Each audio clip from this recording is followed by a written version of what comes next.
विद्यार्थी मित्रांनो, गेल्या तासामध्ये आपण त्रिकोणमिती या पाठाचा अभ्यास केलेला आहे. गेल्या तासामध्ये बघा आपण सराव संच 6.2 त्रिकोणमितीचे उपयोजन सराव संच 6.2 पहिली दोन उदाहरणं जी आहेत, पहिली दोन उदाहरणं आपण व्यवस्थित सोडवलेले आहेत. त्यानंतर त्याच्यामध्ये तुम्हाला संकीर्ण प्रश्न संग्रह दिलेला आहे. त्रिकोणमिती या धड्यावरती संकीर्ण प्रश्न संग्रह दिलेलं आहे, ते तुम्ही सोडवायचं आहे. कारण सराव गणितामध्ये आपला सराव हा महत्वाचा असतो. जेवढे तुम्ही सराव करशील तेवढे उदाहरण तुम्हाला बोर्डाच्या पेपरमध्ये लगेच सोडवता येते. सराव नसेल तर तुम्हाला वेळ लागणार. त्यामुळे जास्तीत जास्त त्या संकीर्ण प्रश्न संग्रह जे उदाहरणं आहेत त्याचा सराव करा. आज आपण शेवटचा धडा जो आहे महत्व मापन हा धडा पाहणार आहे. आता या महत्व मापन नावावरून लक्षात येते. महत्व मापन, महत्व अधिक मापन म्हणजे मापन. मापन म्हणजे काय? मोजणे. मापन म्हणजे काय? मोजणे. म्हणजे मोजणे किती महत्वाचं आहे, मोजणे किती महत्वाचं आहे ते आपण या पाठामध्ये बघणार आहे. बघा, एखादा इंजिनियर असेल तर इंजिनियर हा एखादा बिल्डिंग बांधणार असेल तर व्यवस्थित मोजमाप करून माप व्यवस्थित घेऊनच करावं पाहिजे. कारण माप व्यवस्थित घेतलं नाही तर काय होणार? बिल्डिंग व्यवस्थित होईल काय? नाही. म्हणजे तिथं जे मापन आहे ते अॅक्युरेटच करावं पाहिजे. साधं एक पूल बांधायचं असेल तरी पण तिथं मापन व्यवस्थित म्हणजे करून ते पूल बांधायला पाहिजे. कसं पण बांधून चालेल का? एखादं बिल्डिंग किंवा एखादं पूल किती महत्वाचं असते तुम्हाला माहित आहे. पूल कोसळला तर जीव जाण्याची शक्यता आहे. इमारत कोसळली तर कितीतरी लोकांचा जीव जाऊ शकतो. त्यामुळे तिथं बिल्डिंग बांधत असताना किंवा एखादं धरण बांधत असताना सुद्धा व्यवस्थित अचूक मापन करूनच धरण हे बांधायला पाहिजे. त्यासाठी मापनाचं महत्व कसं करायचं आहे ते आपण या पाठामध्ये बघणार आहे.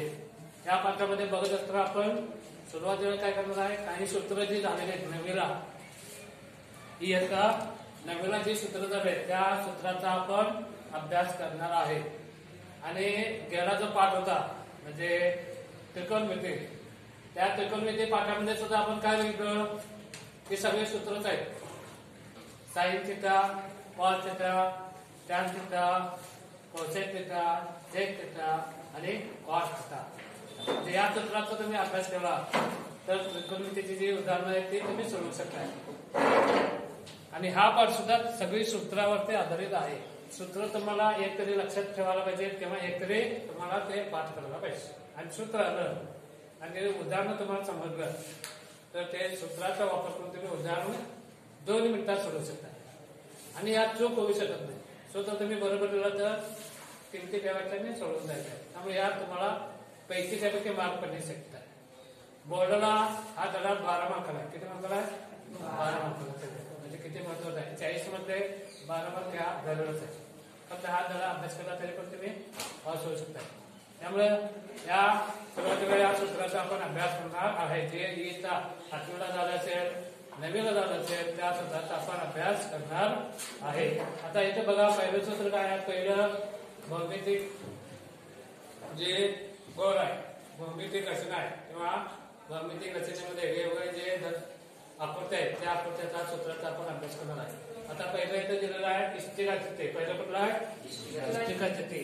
आता इष्टिकाचित्ते म्हणजे काय लक्षात ठेवायचं आहे, कोणतं वस्तू याचा आकार इष्टिकाचित्ते सारखा आहे. जर आपण कार्यपेटी वापरतो बघा घरात, कार्यपेटी म्हणजे इष्टिकाचित्ते लक्षात ठेवायचं. कार्यपेटी म्हणजे काय? इष्टिकाचित्ते. त्याच्यामध्ये लांबी असणार आहे, म्हणजे जी बाजू लांब असणार ती लांबी, त्याच्यापेक्षा छोटीशी तर रुंदी. एल म्हणजे काय? लांबी. बी म्हणजे काय? रुंदी. आणि एच म्हणजे काय? एच म्हणजे उंची. म्हणजे लांबी, रुंदी आणि उंची. म्हणजे तुम्ही कार्यपेटी बघितला तर त्याला लांबी असणार आहे, रुंदी असणार आहे, उंची असणार आहे. बरोबर. म्हणजे इष्टिकाचित्ते म्हटल्यावर काय लक्षात ठेवायचं? कार्यपेटी असं दिलं. आता याच्यामध्ये कोणकोणते सूत्र आपल्याला वापरायला लागणार आहेत आता पहिलं बघा उभ्या पृष्ठाचे क्षेत्रफळ. उभ्या पृष्ठाचे क्षेत्रफळ इष्टिकाचे किती जे उभी पृष्ठ आहेत ते एकूण 4 उभी पृष्ठ आहेत. किती 4.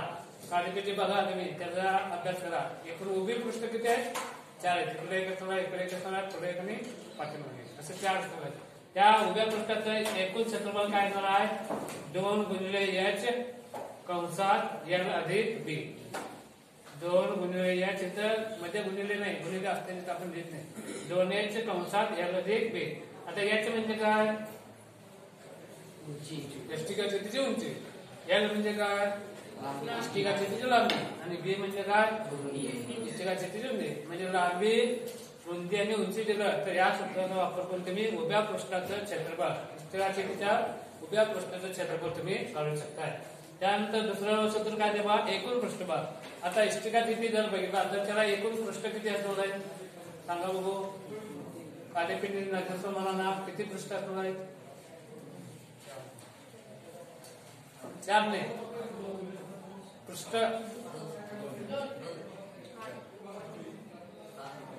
6 पृष्ठ असणार. किती 6 उभे 4 खाली 1 आणि वर. आता हे तुम्ही हा दृष्टांत तुम्ही घेतला तर हा इष्टिकाची सातत्य आहे. 1 हा पृष्ठ 2 3 4 5 आणि 7 उभे 4 आणि वरचे 1 आणि खालचे म्हणजे एकूण 6 पृष्ठ असणार. तसं एकूण पृष्ठभाग किती येणार आहे 6 पृष्ठभाग पण घेणार आहे. त्याचं पृष्ठभाग किती येणार आहे 2 कंसात l गुणिले b अधिक b गुणिले h अधिक h गुणिले l कंस पूर्ण. म्हणजे बघा एकूण पृष्ठभाग बरोबर 2 गुणिले कंसात लांबी गुणिले रुंदी अधिक रुंदी गुणिले उंची अधिक उंची गुणिले लांबी. म्हणजे लांबी रुंदी उंची 3 आहे त्यातले 2 घ्यायचे प्रत्येक वेळी. लांबी रुंदी रुंदी उंची आणि उंची आणि लांबी 2. इथं पुढे 2 आहे लक्षात ठेवा 2 गुणिले. आता त्यानंतर शेवट इष्टिकाचे शेवटचं सूत्र दिलेलं आहे इष्टिकाचे तिचे घनफळ. इष्टिकाचे तिचे घनफळ. आता घनफळ म्हणजे काय त्या इष्टिकाचे मध्ये किती जागा आहे. घनफळ म्हणजे तुम्ही आठवड्याला बघितलं घनफळ म्हणजे काय म्हणजे काळीपेटी तुम्ही घेतला तर त्या काळीपेटीमध्ये काळे किती मावू शकतात काळे किती मावू शकतात हे त्या घनफळावरून आपण काढू शकतो. म्हणजे घनफळ म्हणजे त्याचं आतील जागा. आता इष्टिकाचे तिचं घनफळ सूत्र काय दिलेलं बघा एकदम सोपं आहे बरोबर l b h. म्हणजे काय l लांबी गुणिले b रुंदी गुणिले h उंची. म्हणजे लांबी गुणिले रुंदी गुणिले उंची. म्हणजे इष्टिकाचे घनफळ काढण्याचं सूत्र काय लांबी गुणिले रुंदी गुणिले उंची. हे झालं इष्टिकाच्या बाबतीत. आता इथं तुम्हाला आकृती काढून दिलेली आहे. आकृती म्हणजे इष्टिकाची आकृती नंतर समोर आणायचा काळीपेटीला घ्या. त्याच्यासाठी अक्षर करायचं लांबी असणार आहे रुंदी असणार आहे उंची असणार आहे. लांबी रुंदी उंची वेगवेगळ्या असणार आहे लक्षात घ्या. त्यानंतर पुढचं दिलेलं आहे तुम्हाला घन. पुढचं वस्तू कुठला आहे घन. आता इष्टिकाची तिची लांबी रुंदी आणि उंची समान असेल. लांबी पण तेवढंच रुंदी पण तेवढंच आणि उंची पण तेवढंच तिन्ही समान असतील तर ते आकृती कशी येणार आहे घन होणार आहे. ही आकृती कशी होणार आहे घन. आता घन म्हणजे उदाहरण काय लक्षात घेणार आपल्याला उदाहरण काय लक्षात घेणार सांगू. घनासारखी आकृती कुठली असते आपण दैनंदिन जीवनामध्ये बघा सांगा बघू म्हणून सांगता येईल बघा. आपण सापशिडी खेळत असताना ते ठोकळा करतोय नाही ठोकळा. तो ठोकळा म्हणजे घन. त्याची लांबी रुंदी आणि उंची तिन्ही पण समान जातात. तेव्हा ते हे खेळत असताना आता या घनामध्ये लांबी रुंदी आणि उंची समानच असते. म्हणजे इथे लांबी वेगळं नाही रुंदी वेगळं नाही आणि उंची पण वेगळं घेत नाही. यामध्ये बी याची येणार नाही. एकच आपण सगळे लांबी एकच आहे त्यामुळे एल घेणार. आता इथे आकृती काढली बघा घनाची. त्यानंतर या घनाचे उभे पृष्ठफळ सूत्र काय दिलंय 4l चा वर्ग. आता l म्हणजे काय त्या घनाची लांबी कुठली पण लांबी घ्या तिन्ही लांबी रुंदी उंची तिन्ही समान असणार आहे म्हणून लांबी आपण घेणार l. आता l दिला लांबी दिलं तर घनाचे उभे पृष्ठफळ एकूण 4 पृष्ठफळ असणार आहे. 4 उभे पृष्ठ असणार किती 4 म्हणजे म्हणून इथं 4 आले 4l चा वर्ग. एका पृष्ठाचं एल वर्ग येणार, मग 4 पृष्ठाचं किती येणार 4 एल वर्ग. त्यानंतर घनाचे एकूण पृष्ठबळ, एकूण याला सुद्धा 6 पृष्ठ असणार, किती 6. त्यामुळे घनाचं एकूण पृष्ठबळ सूत्र काय बरोबर 6L चा वर्ग. 6L चा वर्ग. L म्हणजे काय घनाची लांबी, ते तुम्हाला देणार आहे. या सूत्राचा वापर करून घनाचं एकूण पृष्ठबळ काढू शकता. त्यानंतर शेवटचं सूत्र आहे घनामध्ये घनाचे घनफळ. घनाचे घनफळ. तर घनफळचं सूत्र काय बघा L चा वर्ग. घनफळचं सूत्र काय L चा वर्ग. लक्षात येते का बघा. घनाचं घनफळ त्याच्यामध्ये सूत्र बघा जरा पुस्तकात बरोबर आहे का बघा. L चा घन वर्ग आहे का घन आहे.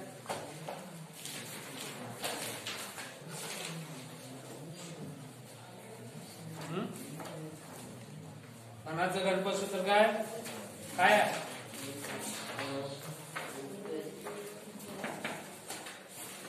घनाचं घनफळ सूत्र बघा जरा.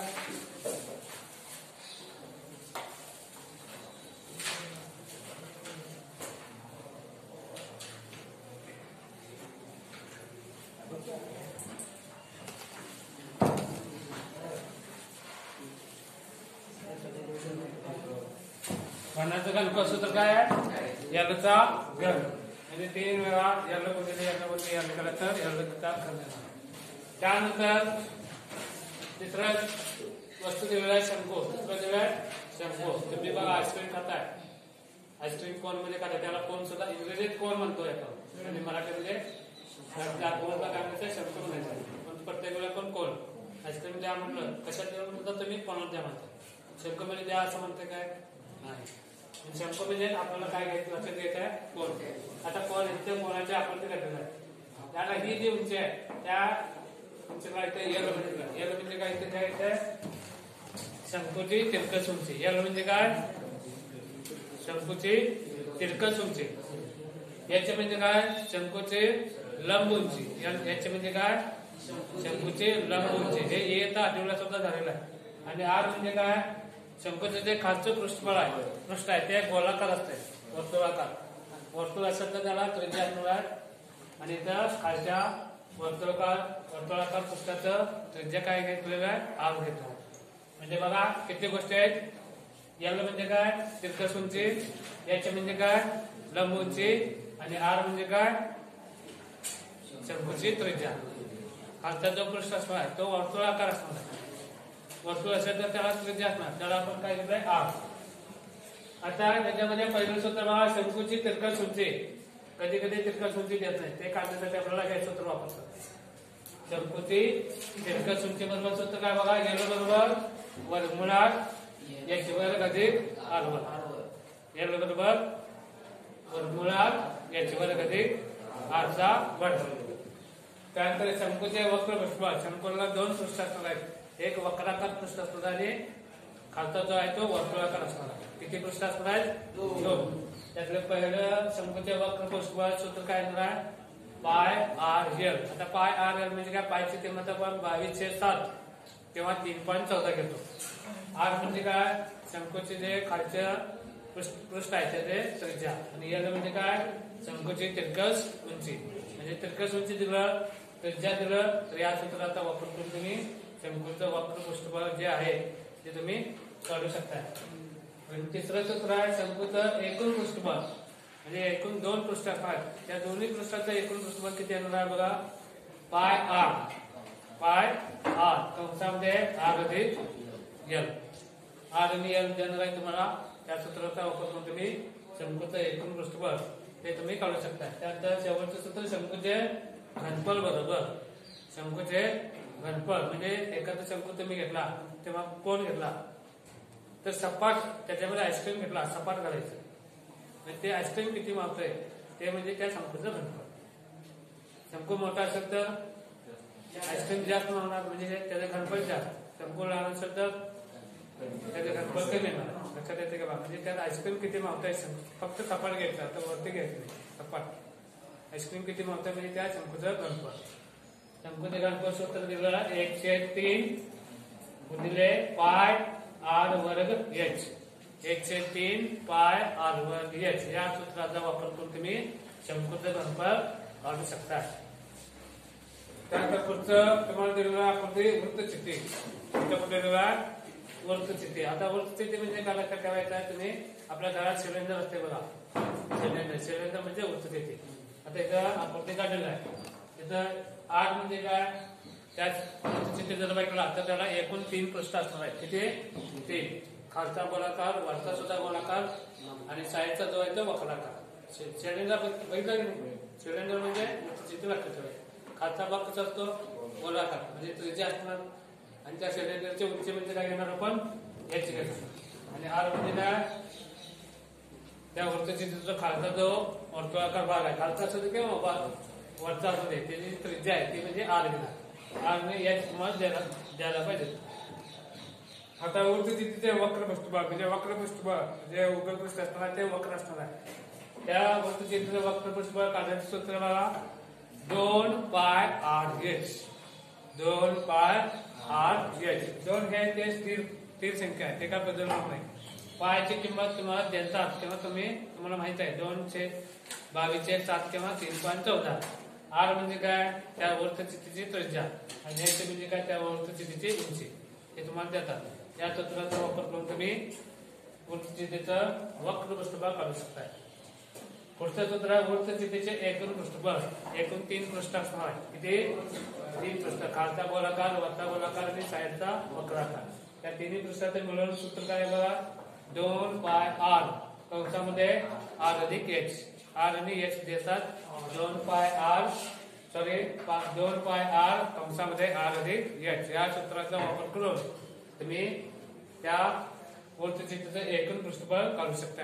त्यानंतर वृत्तचित्तीचे घनफळ. तिसरं सूत्र आहे वृत्तचित्तीमध्ये वृत्तचित्तीचे घनफळ. घनफळ बरोबर सूत्र काय दिले बघा, पाय आर चा वर्ग एच. पाय आर वर्ग एच. पाय आर वर्ग एच. पाय म्हणजे काय, स्थिर पद आहे, स्थिर संख्या आहे. 2/22/7 किंवा 3.14. आर म्हणजे काय, त्या वृत्तचित्तीचं त्रिज्या आणि एच म्हणजे काय, त्या वृत्तचित्तीची उंची तुम्हाला देतात. त्यानंतर पुढचं भौमितिक आकार आहे गोल. कुठला आहे, गोल. आता तुम्ही जर बघितला तर इथं गोल म्हणजे काय घेताय, ज्यावेळी एखादा कसोटी क्रिकेट बघितलाय, कसोटी क्रिकेट, त्याच्यामध्ये जो बॉल वापरला जातो तो दगडी बॉल असतो. त्या दगडी बॉल म्हणजे आपण गोल लक्षात येईल. आतनं पोकळ घ्यायचं नाही. आपण रबरी बॉल वापरतो, आतनं पोकळ असते ते म्हणजे गोल नाही. दगडी बॉल तुम्ही कसोटीमध्ये खेळतात का नाही, 5 दिवसाची कसोटी असते ना, ते बॉल जो वापरतो तो म्हणजे गोल. आतनं भरीव पाहिजे, आतनं पोकळ नको, तो म्हणजे गोल. आता गोल असेल तर काय, त्याला त्रिज्या असणार आहे आणि ही त्रिज्या आपण काय घेणार, आर घेणार. काय घेणार, आर. आणि त्रिज्या दिल्यावर आपण बघा गोलाचे पृष्ठभाग एकच पृष्ठ असणार आहे, वक्राकार. किती पृष्ठ असणार आहे, गोलाला एकच पृष्ठ असणार आहे. गोलाचे पृष्ठभाग बरोबर सूत्र काय दिलंय, 4 पाय आर चा वर्ग. 4 पाय आर चा वर्ग. या सूत्राचा वापर करून तुम्ही गोलाचं पृष्ठभाग काढू शकता. त्यानंतर गोलाचं घनफळ बरोबर, गोलाचे घनफळ बरोबर सूत्र काय दिलं बघा, 4/3 पाय आर चा घन. आर म्हणजे काय, त्या गोलाची त्रिज्या. 4/3 पाय आर चा घन. या सूत्राचा वापर करून तुम्ही त्या गोलाचं घनफळ काढू शकता. आणि शेवटचं भौमितिक आकृती आहे अर्धगोल. आता अर्धगोल म्हणजे काय लक्षात घ्यायचं आहे, अर्धगोल म्हणजे बघा आपण लिंबू आणतो घरात, आणतो की नाही, आणि बरोबर त्याचे 2 समान भाग करतो. किती, 2 समान भाग करायचे. किती, 2 समान भाग करायचे. समान म्हणतो मी. आणि जो दोन्ही समान भाग म्हणजे प्रत्येक भाग म्हणजे अर्धगोल. प्रत्येक भाग म्हणजे अर्धगोल. आता अर्धगोल लक्षात आलं कसं असतंय ते, म्हणजे अर्धा कापलेला लिंबू. आता अर्धगोल असेल तर त्याला सुद्धा 2 पृष्ठभाग असणार आहे, एक गोलाकार आणि एक वक्राकार. त्याला त्रिज्या असणार आहे आर. त्रिज्या असणार आहे गोलाकार पृष्ठाला त्रिज्या असणार आहे, ते आपण आर घेणार. आणि आर झालं तर अर्धगोलाचे वक्र पृष्ठभाग कसं करणार, सूत्र 2 पाय आर चा वर्ग. या सूत्राचा वापर करून तुम्ही अर्धगोलाचे वक्र पृष्ठभाग काढू शकता. त्यानंतर पुढचं सूत्र दिलं आहे भरीव अर्धगोलाचे एकूण पृष्ठभाग. म्हणजे एकूण 2 पृष्ठाकार आहेत, एक वर्तुळाकार आहे आणि एक वर्तुळाकार. त्या दोन्हीचं मिळून किती पृष्ठबळ? भरीव अर्धगोलाचे एकूण पृष्ठबळ काय होणार? 3 पाय r चा वर्ग. इथं बघा, हे तर 2 पाय r चा वर्ग आहे, इथं 3 पाय r चा वर्ग आहे, म्हणजे जराच फरक आहे. 2 च्या ठिकाणी 3 करा, 3 च्या ठिकाणी 2 करा, सगळं चुकणार नाही, लक्षात घ्या. त्यामुळे 2 कशाला आहे? अर्धगोलाचं वक्र पृष्ठबळ आहे, आणि 3 कशाला आहे? अर्धगोलाचं एकूण पृष्ठबळ आहे. लक्षात येते का? त्यानंतर शेवटचं सूत्र आहे अर्धगोलामध्ये अर्धगोलाचे घनफळ. अर्धगोलाचे घनफळ सूत्र बघा, हे 2/3 आहे, हे 2/3 आहे, 2/3 असं दाखवायचं. म्हणजे ते पाय r चा घन, 2/3 पाय r चा घन. पाय म्हणजे काय? स्थिर संख्या आहे, 22/7 किंवा 3.14 घ्यायचा आहे. r म्हणजे काय? त्या अर्धगोलाची त्रिज्या घ्यायचा आहे, आणि त्रिज्या दिल्यावर तुम्हाला घनफळ काढता येते, घनफळ दिलं तर त्रिज्या काढता येते. म्हणजे हे सगळी सूत्र आहे. हे सगळ्या महत्त्वमापनमध्ये एवढी महत्वाची सूत्र आपण इथं गेल्या आतापर्यंत 9वी-पर्यंत 8वीला तुम्ही अभ्यासलेला आहे, 9वीला सुद्धा अभ्यासलेला आहे, त्याची आपण उजळणी करायचं आहे. आणि या महत्त्वमापनमध्ये जर तुम्हाला सूत्र माहित असतील तर उदाहरणं तुम्हाला सोडवता येतात. सूत्राचा अभ्यास केला नाही तर या धड्यामध्ये आपल्याला काही सुद्धा करता येत नाही. त्यामुळं हे सूत्र सगळं व्यवस्थित मिळून घ्या, पाठांतर करा, लक्षात ठेवा. सूत्र पाठ करायचं आहे, लक्षात ठेवायचं आहे. धन्यवाद.